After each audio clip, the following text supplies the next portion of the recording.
Police station વિસ્તારમાં આ station road ના બજાર છે, જેમાં એક આપણા શ્રીજી જ્વેલર્સ કરીને રોડ ઉપરના એક જૂના દુકાન છે.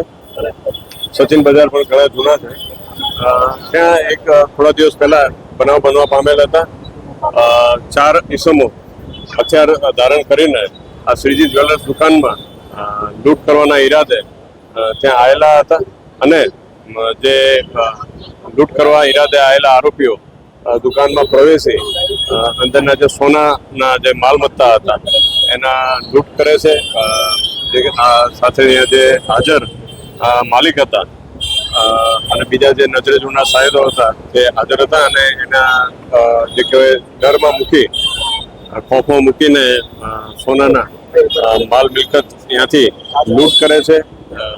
એક આરોપી જે હોય છે બહાર ગન લઈને પ્રોટેક્શન આપતો હતો અને એ જેવા માલ ભરાય છે એના થેલા બક્સામાં તો એ લઈને અહીંયાથી ભાગે છે.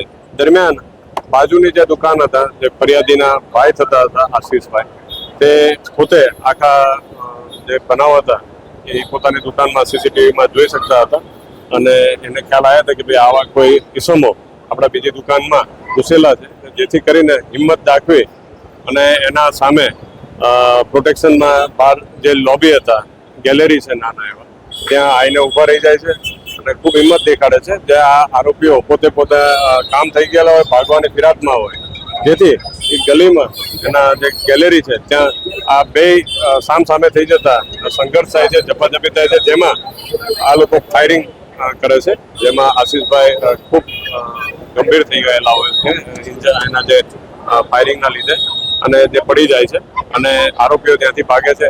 દરમિયાન આ બજાર છે ત્યાં સામે શાકભાજી અને અન્ય જે છે દુકાનો પણ આવેલા છે અને લારીઓ પણ આવેલા છે. ત્યાંથી એક નાઝીમ કરીને ભાઈ જે હોય છે એ અને જે દુકાનમાં હાજર એક ઈસમ જે છે રોહિત, એ હાજર હતા. એ 2 જણા પણ હિંમત દેખાડીને પાછળ ભાગ્યા હોય છે.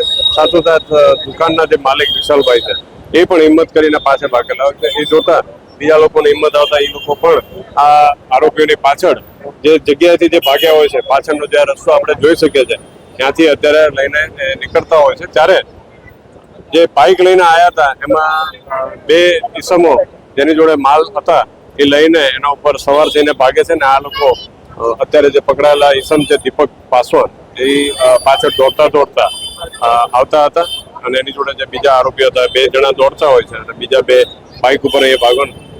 અને આપણે જગ્યા અત્યારે જોઈએ છે જે ટ્રાન્સફોર્મર પાસે, ત્યાં પબ્લિક ખૂબ ભેગા થઈ ગયા હતા, ખૂબ હિંમત એ લોકોએ દાખવી અને જે આરોપી હતા દીપક પાસવાન એને પકડી પાડેલા હતા, જેને અહીંયા પબ્લિક તરફથી ખૂબ સંઘર્ષ ઓલા કરવાના થયા અને એ જે પડી જતા દીપક પાસવાન જે કહેવાય કે ભાઈ પોલીસના હાથમાં આવી ગયેલા હતા.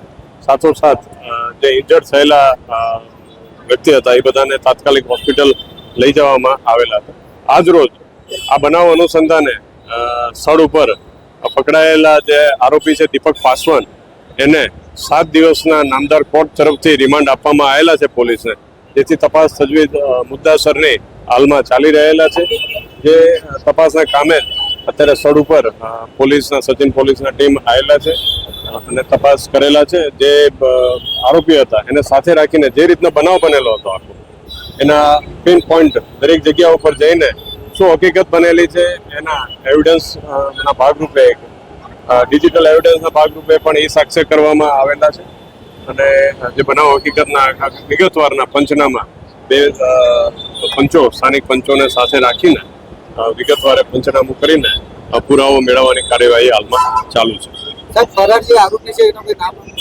જી, એટલે હવે જે છે અત્યાર સુધીની તપાસમાં જે કહેવાય કે ભાઈ 4 આરોપીઓ જે છે એના નામ ખુલવા પામેલા છે અને એ લોકોને પકડવા માટે જે કહેવાય શહેર પોલીસ ટીમ સીપી સાહેબના સૂચના અનુસાર તમામ જે કહેવાય કે સુપિરિયર અધિકારીઓ છે એને ખાસ સૂચના કરવામાં આવેલી છે અને એ મુજબ તમામ ટીમોને ટાસ્ક સોંપી દેવામાં આવ્યા છે અને તમામ પ્રકારે હ્યુમન ઇન્ટેલિજન્સ અને ટેકનિકલ સર્વેલન્સ આધારે અલગ ટીમો ખૂબ મહેનત કરી રહી છે અને આગળ પણ વધી રહી છે અને જે જગ્યા પર જે પણ હકીકત મળતા જાય છે એ મુજબ આગળ વધતા જાય છે અને એ લોકોને પકડી પાડવા માટેના પણ કાર્યવાહી આગળ ચાલુ રહેશે. એક સીસીટીવી એક વિડીયો વાયરલ થયો છે કે આરોપીને ઘણો માર મારવામાં આવે છે અને આરોપી જે છે એની હાલત એકદમ કન્ડિશન એકદમ ખરાબ હાલતમાં હતી ત્યારે એ લોકો વિરુદ્ધ ગુનો દાખલ કરવામાં આવ્યો આપણે. અને એટલે જે આપ કહો છો આજે બનાવ બનેલા હતા એમાં જે દીપક પાસવાન છે એ અહીંયા આપણે જાણીએ છીએ કે ભાઈ અહીંયા એ પડી ગયેલા હતા, બરાબર. એ બાબતે એ જે ભાગેલા હતા એ પોતે અથડાતા પથડાતા અહીંયા સુધી પહોંચેલા હતા. એમાં જે અહીંયા પબ્લિક ભેગી થઈ ગયા હતા એમાં એના પોતાને જે રજૂઆત ત્યાં પણ થયેલા હતા એ મુજબ 2 થી 3 કોઈ અજાણ્યા ઈસમો એને જે કહેવાય કે મૂઢમાર મારેલા હતા એ બાબતના એના વિગતે ફરિયાદ અમે નોંધેલા છે.